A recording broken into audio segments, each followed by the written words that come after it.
No, I'm not saying there's no morality in the Bible. Of course there is. But it's clear that Islamic societies have implemented those moral rules. Especially drinking. You mentioned drinking, and that's a huge evil in our society, today. The reason most of these governments who know the harms, yet they promote it in their advertisements and so on, because it brings in a lot of revenue for them. So they don't really care about the health of the public as long as they are making a lot of money from it. Yeah. Whereas a rational person, what would they do? If they know this is a poison, the last thing they want to do is to promote it, right? But that's not what we see in the societies. Even though they might consider them to be the first world, the most advanced in technology, everything, yes, sometimes even they consider them to be absolutely moral, like, oh, we should go to another country and invade it. And, I'm talking about back in the colonial eras, because they consider themselves to be like bringing civilization to different worlds.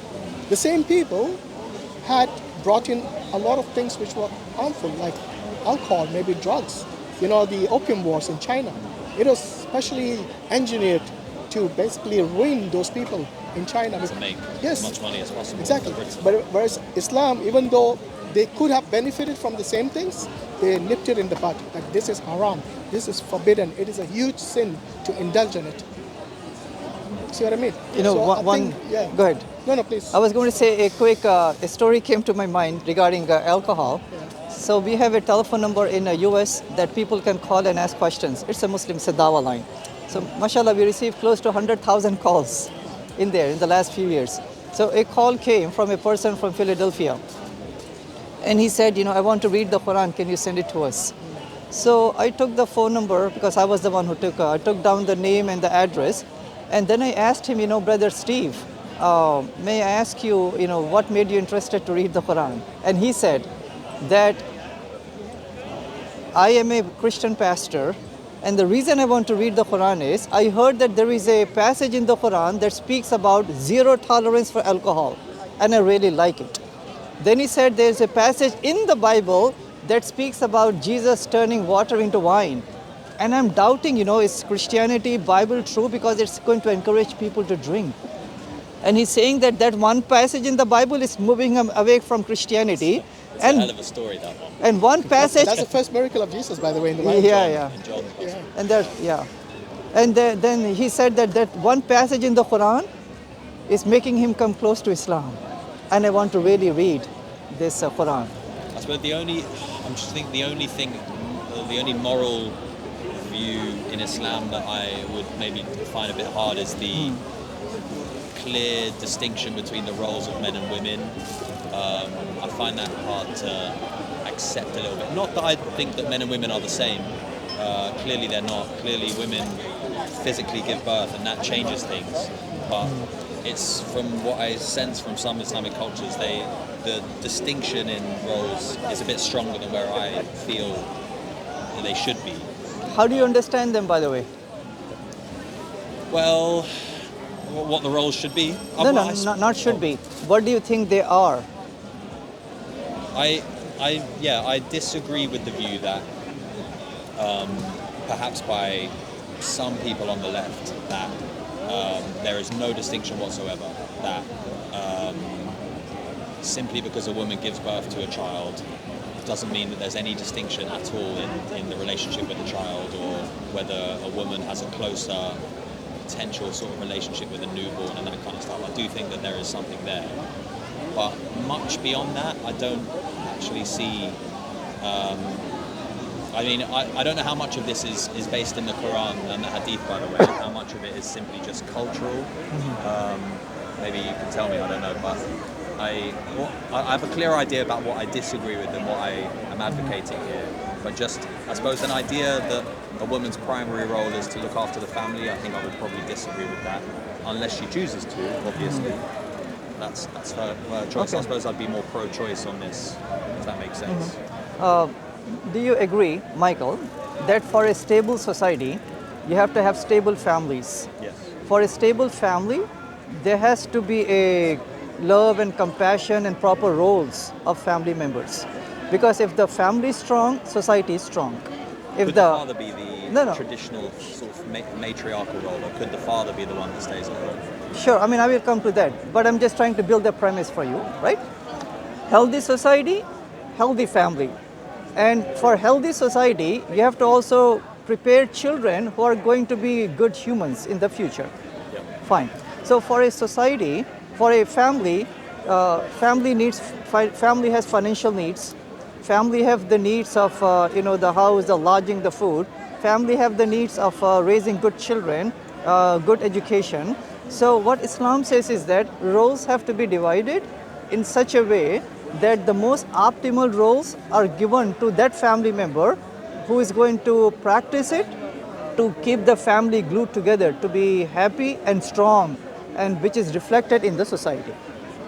And could that be a family by family basis? Could it be that the woman is actually uniquely gifted intellectually and should become a lawyer, whereas the man maybe it will just be better suited to raising the children, to take more of a... Sure. Yeah, so what Islam says is that Islam speaks about generalities. That somebody has to raise the child, right? Somebody has to earn the living. Somebody has to feed. Somebody has to provide all of these. So God, Allah, we say, has made us different psychologically, biologically, medically, right? From the medical point of view too. So since God has made us like that, God has given roles based upon our makeup. That does not mean that like my wife, she's a pediatrician, all right? She takes care of children, which is good. I don't have that talent. She's connected with the child. So she is doing that, of course, with the proper etiquettes, with the proper settings. She's doing that. So women can be scholars. And in the history of Islam, women were scholars of the highest eminence. Right, so they can be leaders, they can be scholars, they can be movers and shakers and researchers. In the history of Islam, actually, there is a scholar in the US who wrote a book identifying 6,000 women scholars in history. Not only that, empowered by Islamic education and just the general empowerment, the oldest continuous university in the whole world. It was made by a Muslim lady by the name of Fatima al-Fahri. Where was that?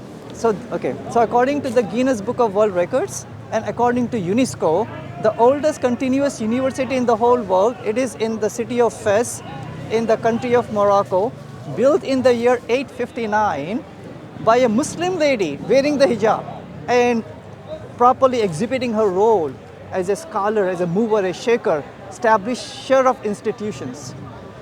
So that's an example. There we go, right? So ideally, those are the roles of males and females, and that's what makes a society strong. Now, some unique personalities and the talents Islam has given to individuals, within the broader principles of Islam, a husband, a wife, a father, mother, they can excel in those roles, again, within the broader principles. That family must be taken care of, children must be raised with proper morality, yes, and so on. It's a responsibility of both mom and dad. More of a mom raising the child, education and whatnot, and the father cannot be absent, by the way, right? Father has to be present, give quality time.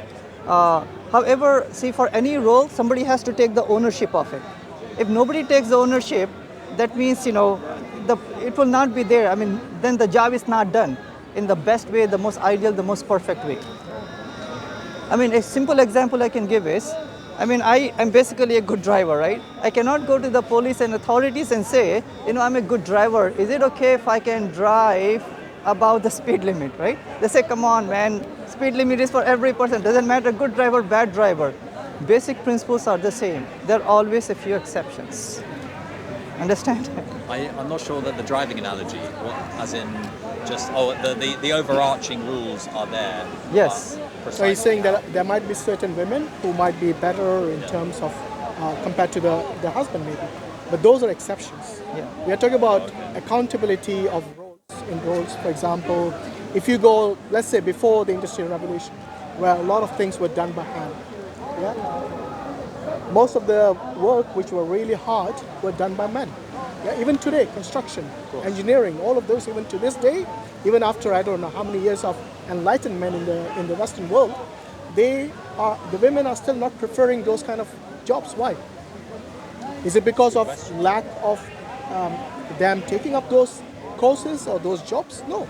It is just basically like the doctor said, it's their makeup, it's their psychology, it's their physiology. All of these play a role in this. women are naturally more, let's say, in terms of raising children, I think they are much better equipped. Not only the fact that they have a womb and they keep the child for 9 months, which we men can't even imagine. We can't imagine I the agree with pain, you on the that. pain during the childbirth. We can't imagine that either. So even though they're known as a fairer sex, they are much stronger in those kind of places, where, But yes. your wife is a pediatrician. I esteem, great job. I could never do it. The medical knowledge required is amazing. And when you mentioned that God created men and women with different psychologies, was one of the things you said. And that idea was used to prevent women from reaching a higher level of education in many Christian societies, and I assume many Islamic societies, although I know less about them. And so I would just want to be a little bit careful about assuming what men's and women's psychologies are, because they have been in the past used to keep people down. No, I don't think in Islam there is any restriction on women having a higher knowledge. Like the doctor said, there are scholars, women scholars in Islam. And we got so many examples. That itself is testimony to the fact that in Islam, they don't prevent women from getting higher education or getting knowledge or even acquiring jobs like a pediatrician. My wife is a doctor and she had to study for that, obviously. So this is something that we as Muslims know that, yes, it's something that we accept. But when it comes to accountability, so for example, let's say the husband is someone who is not well off as maybe the wife might be a millionaire. Even then in Islam, it is the duty of the husband to provide for the family, whereas the wife, if she doesn't want to spend, she doesn't need to. It is out of her. I suppose that's where I would. Yeah, you think slightly it might be, depart. but we are talking about Exceptions. accountability of roles. Because one day both of them say, I don't need to raise the children, but then we can point them to the Quran. It is your duty to provide for the family. You see, roles are not something that you can impose unless it's from God. Well, why can't we say? I mean, okay, fair enough. The point you just made, in a way, ends the Yeah. conversation. But why can't we say that it is the duty of a parent to provide for their child and to raise it? They do provide for the child in different ways. So, for example, let's say, I don't know how many thousands of years ago when we had to go and hunt for food. Yes? I mean, at that time, would you send your wife to go and go do the hunting, or you would do it yourself? course. Like even today, we don't do hunting anymore because we got everything in the supermarkets. But even today, I wouldn't say the jobs that are out there are easy. So when both the husband and the wife both are working, then the question How are you, is, brother? who's going to look after the child? Today, many people in our societies, the child is looked up by a nanny. The nanny knows more about the child, and the child is more intimate with in the sense that it's more attached to the nanny than the parents, because the parents barely see the child awake. When they come back from work, they're tired. Yeah, somebody has to cook. Again, it's a huge task that they have to go through. The child might be sleeping by that time. So to raise a healthy family, I think everybody plays a role, and that's all Islam is saying, that everyone has an accountability. Yes, it's not put on one person. The burden is not put on one person. And today, many women, and because of feminism, they would be more than happy to make a cup of tea for the boss. But when the husband asks her the same thing, please, can you make me a cup of tea? Say, well, I'm really tired, not my job. See what I mean? So I think feminism has a role to play in our societies, which has today, unfortunately, because of that, a lot of families have been destroyed. Whereas Islam, and I believe if you look at early Christianity as well, and also Hinduism and other religions, they play a huge role in ensuring that the family unit is something which is given priority, given importance. Yes, because I mean today, look how many single parents there are, how many families are broken up, how many people divorce. I think in America, probably 1 in every 2 marriages ends up in a divorce. Yep. Why is that? This is where I would depart from my liberal secular friends as well, which is that I do think that we've lost a sense that the stability of a family unit is actually really important. Do you mind if I ask one different question? Can I What do just you want to continue? say? Can I just quickly add to what Brother Mansoor has said? Hashim. Oh, sorry. Brother Mansoor was just there. Okay. Brother Hashim just mentioned. Okay. 2 things, right? first and foremost, someone has to take the ownership of a role. And there are always exceptions. If the husband cannot fulfill his role, the wife can add as a good wife, right? If she's financially better off, she can add. And if the wife has, too many children, she cannot take care of too. Husband has to give proper time to the child and in help raising up. So it's not like either or, it is both, but someone has to take the ownership. But the biggest thing, Brother Michael, is this: by the outcome. You have the Islamic model in which roles are defined, both are helping each other, right? But someone takes the ownership, and families are thriving, personalities are thriving, with the talents are thriving. And the outcome of that, Brother Michael, is this: stable families, divorces are almost minimal, right? Wives are happy, husbands are happy, children are healthy, they're becoming good citizens. That we have to look by the outcome. I agree, and I like that. And I like that there's not an absolutist idea of the roles of men and women, although you said that most of the time it will be this, which I understand. I'd hope that in order to secure the family unit, divorce wouldn't be something that would be impossible or shameful, because and that might be going a bit too far as well. That could actually lead to unhappiness as well. No, so Islam does allow divorce, by the way, even though it's not like, Islam is not that you are just stuck in marriage no matter what. Sure. No, Islam is a practical faith. And God knows, that And not every there marriage. is no divorce in the Muslim world. Of course there is. Yeah. But when we look at the percentage, I mean, in every 2 marriages, if one ends up in divorce, like we see in the United States, that's not a norm. That is, I think, an epidemic, which should be, addressed, and we should find the cause for that. And most of the time, you see that it is many things like, running after money, wealth, possession, materialism. You kind of don't prioritize the family. You prioritize your desires.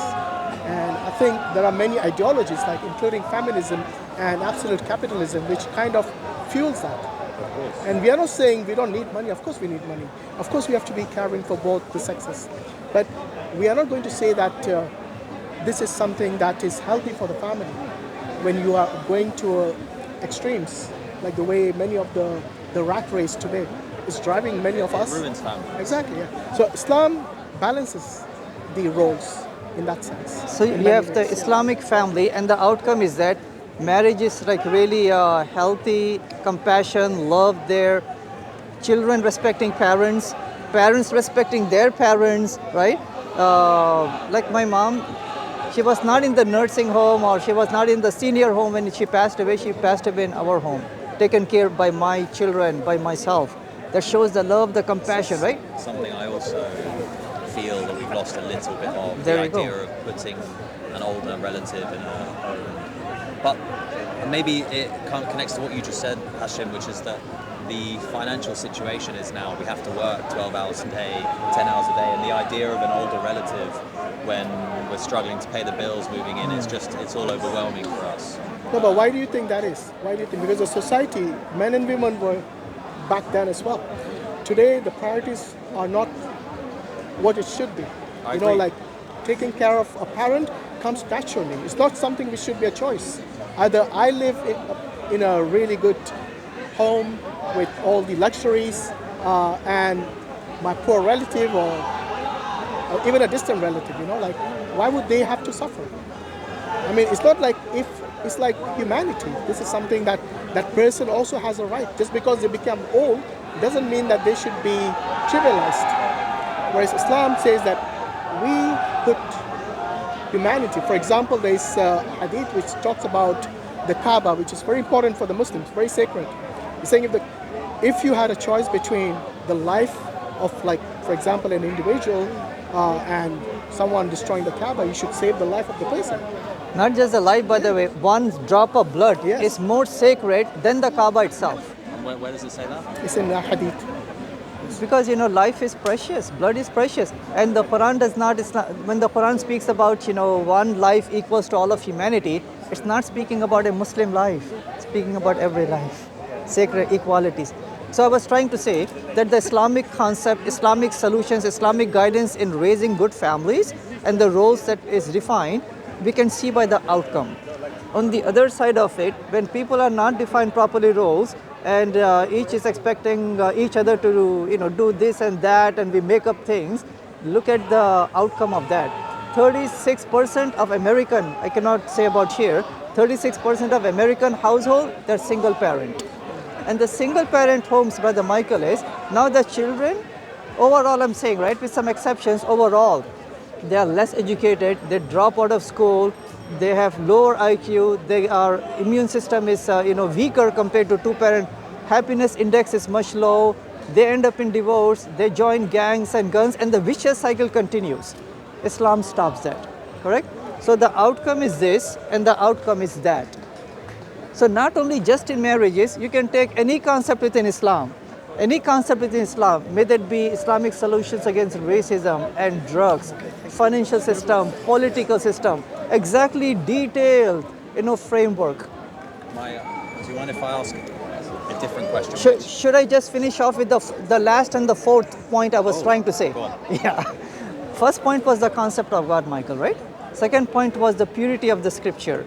The third point was the comprehensive guidance. Not just comprehensive, but practical, beneficial, workable guidance. And the fourth important point is the concept of the hereafter.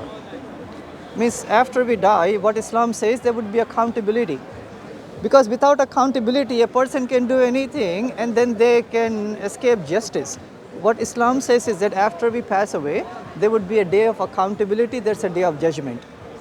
I know, we were talking before you arrived a little bit about this, and there was the passages that I've read the first few surahs in the last couple of weeks after the first time I spoke to Hashim, and the accountability level is quite high as I understand it. There's some very strong language used of unbelievers, scary stuff, a little bit. But can we just speak about the concept itself, okay? Then we can come to any specific passage that you have, inshallah, God willing. So the concept is that just like in the school, at the end of the semester, there is a evaluation by the teacher. At our works, there is in 6 months or 1 year, there is a accountability that the employee has to do with the employer. So there's always evaluation. In the same way, what God says is that in the hereafter, there is a day of judgment, and a person goes to paradise or hellfire based upon the belief that we had over here or lack of belief and the deeds that we have done. So the condition to go to paradise is, according to chapter 2, verse number 25, if a person has the right belief and doing good deeds, then also one of the hadith speaks about the God's mercy comes into play. So it's not by the amount of deeds, by God's mercy, the person goes to paradise if they have the right belief and doing good deeds. The concept of accountability, I agree with. You are good with the concept though. Absolutely. Very Absolutely. good. Very good. People should be held responsible for their actions and their beliefs.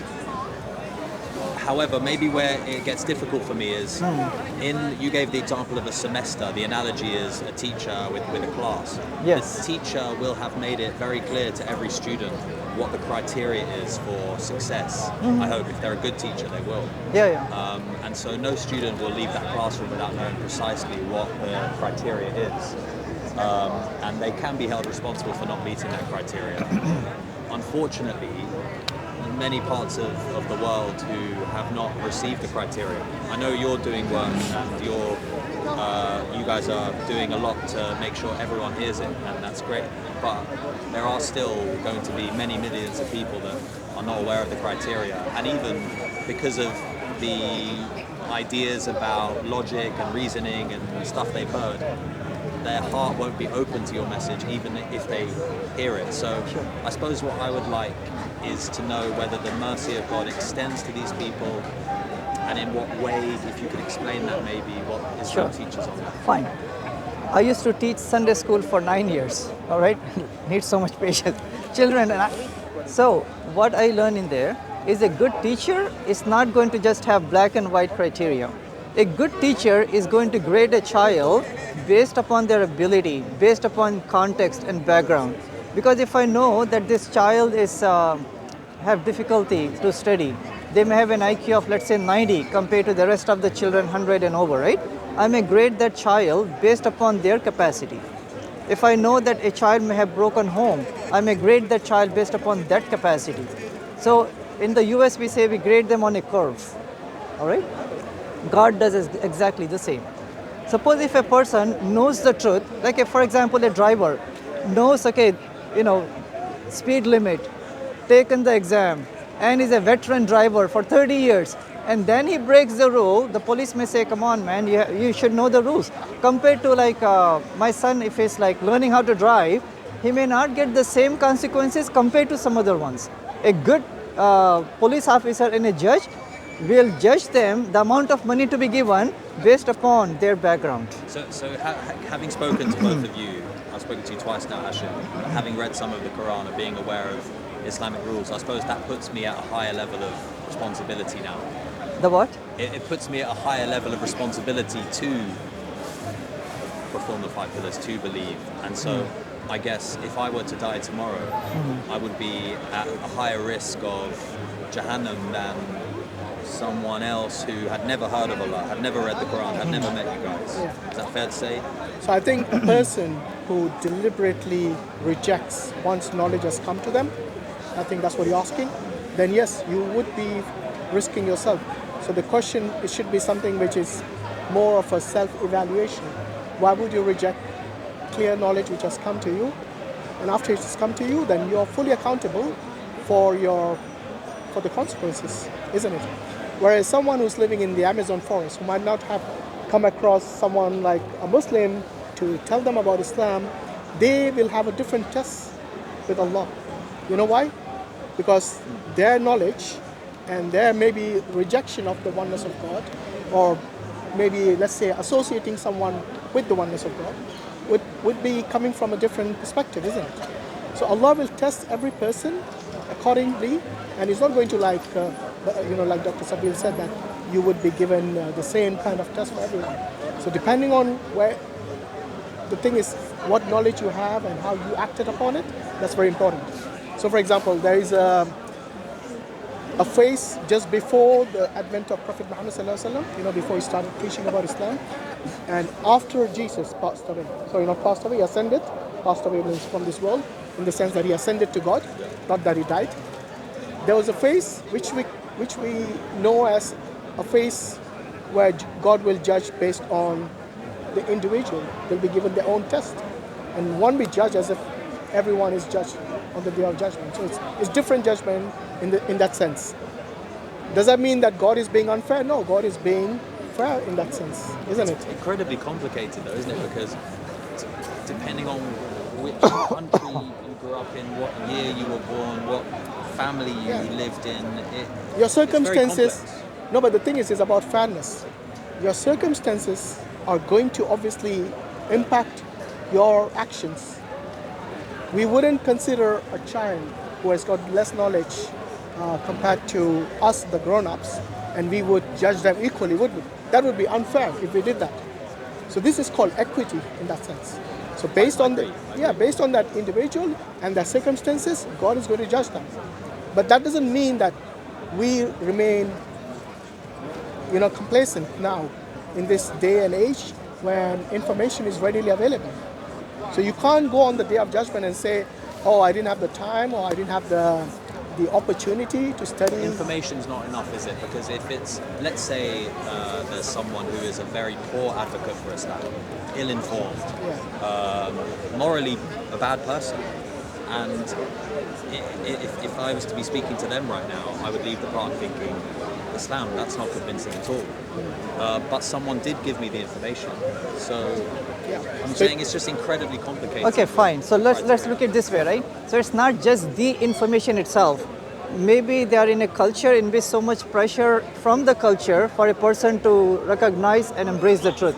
Maybe they're in a Hindu family in which if they turn away from Hinduism, there would be consequences financially, any which way, right? So God, Allah is the most just, He's the most fair. He's going to judge each person individually based upon their circumstances.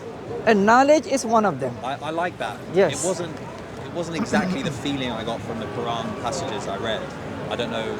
I think you know what I mean. Hopefully you're not going to ask me to say. No, I think I understand where you're coming from, but the Quran also tells you that a person who is a believer is not the same as a disbeliever.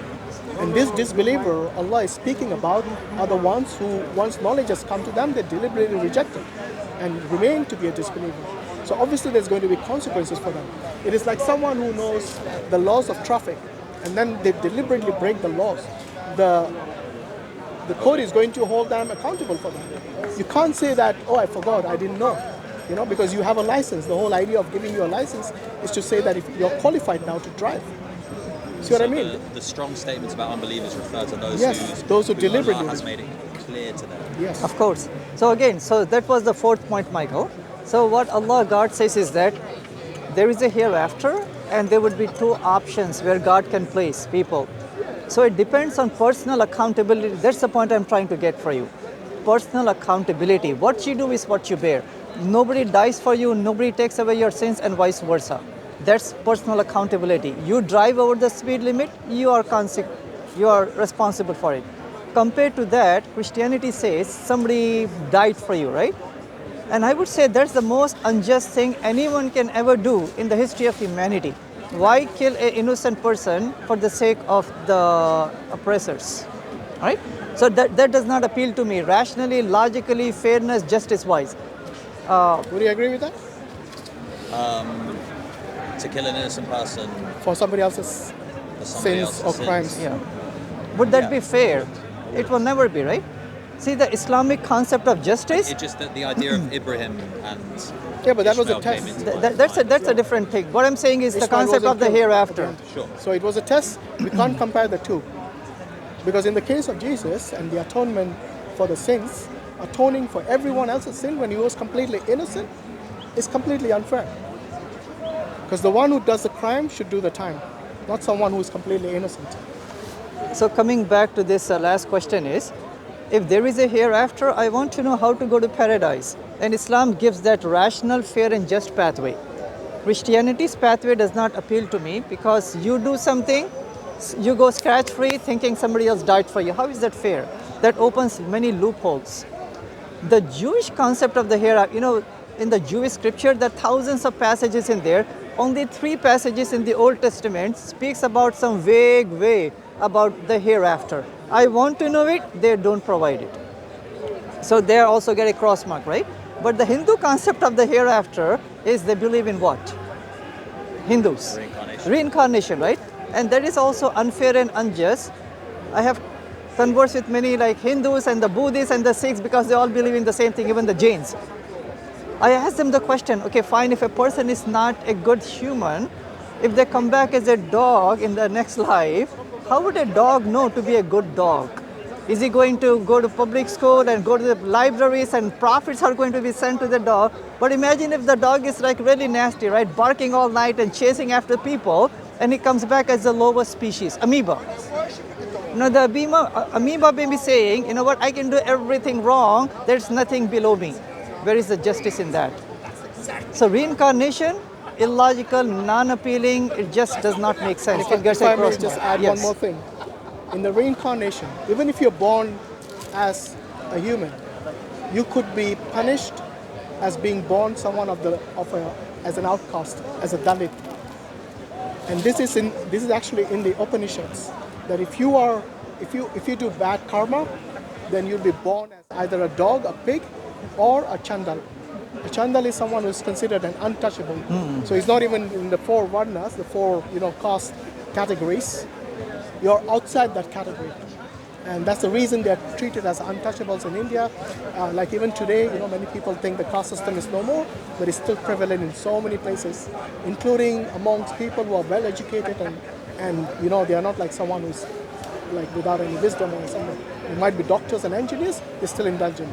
But anyway, that's just So- a side so point. these are- Continue this all day, but just on the afterlife in Islam. Yes. Hell and heaven are eternal places Yeah. forever. Heaven, yes. Even the hell, according to majority scholars, there's a minority of the scholars, they say that, at the end of the day, God will decide how long it is going to be, but the majority, they say yes. But there is also an opinion within some scholarship. But so my question to you, Brother Michael, is this, right? Suppose if you have these 4 concepts of the hereafter, personal accountability, what Islam says, right? Somebody dies for you, what Christianity says, vagueness, what Judaism says or does not say, and the reincarnation, which one appeals to you between the 4? Well, I like the idea of accountability, but and there was an attempt to clarify how that accountability works in terms of each individual person's situation would be Of course, yeah. taken into consideration. I suppose I would like more detail on that, because in order for me to decide whether that's truly fair, I would, because at the moment we're talking about abstract principles a little bit, like. No, I think he gave you the example of if you're following, say, Judaism or Christianity, so you're already in that particular religion. So put yourself, it's not like an open question, like if you were just, say, coming to be an agnostic or something like that, it's not that. I think what Doctor is saying is like, you're already practicing that religion. Then within the principles of that religion, would it be fair when you compare it to other religions? That's the question. Like Islam's self-accountability, right? Compared to other what faiths they say. Which one, just on the bigger concept, is more just and fair? I get a sense of accountability in Islam. It does, okay, fine. I think it does still exist in Christianity. I think most Christian traditions, the Protestants say it's salvation by faith alone, don't they? But I think other Christian traditions will say faith and works. But No, I it's think just, all Christians believe in the crucifixion. They have to. Otherwise, they won't be Christians. So the key question we asked you with regards to Christianity is it fair to impose the sins of other people on a completely innocent man? That was a key question. Yes. And if you look at it from any angle, that is not fair. That is not just. In fact, that is not even love, which they love to preach. It is not loving to impose your sins onto somebody else or your crimes on somebody else. I don't think any court of law, even if it's like somewhere in an Amazon forest or somewhere in a desert community or something, even they wouldn't accept that. Because justice is something I think everyone can look at it objectively. Like imagine, even if a judge, let's say a judge convicts a murderer for the crime, he's got all the evidence in front of him, and then his son comes from behind and says, "Daddy, please don't punish him, I will take the punishment for him." Do you think any rightful judge, any sane person would agree with that kind of substitution? Exactly. So this is what exactly Christianity teaches.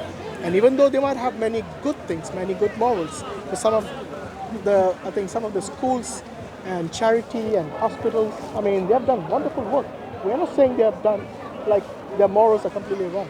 But when it comes to certain fundamental principles, like you can't be a Christian. Assalamualaikum. if you Walaikum deny the salam. crucifixion. आप हसीब है ना जी Sabeel. हैं सभी oh sorry सबील नहीं कल मैं देख you understand Hindi Urdu yeah जी आप अमेरिका में होते हैं ना Amongst, yeah नहीं मैं कल देखा था उधर मैंने कहा चलो मुलाकात करूंगा आज आपसे तो शुक्र है आपसे मुलाकात होगी और ठीक ठाक है माशाल्लाह नहीं आपके प्रोग्राम में देखता रहता हूँ जो लोगों को बुला के मस्जिद में बातें करते हैं माशाल्लाह Inshallah, मिलता है इंशाल्लाह इंशाल्लाह। मिलेंगे Assalamu alaikum. Possibly, because that's Yeah, quite definitely. a big one, very important central Christian we concept. touched upon this last time, if you remember, about forgiveness and about atonement of sin by another human who might be, who is actually completely innocent.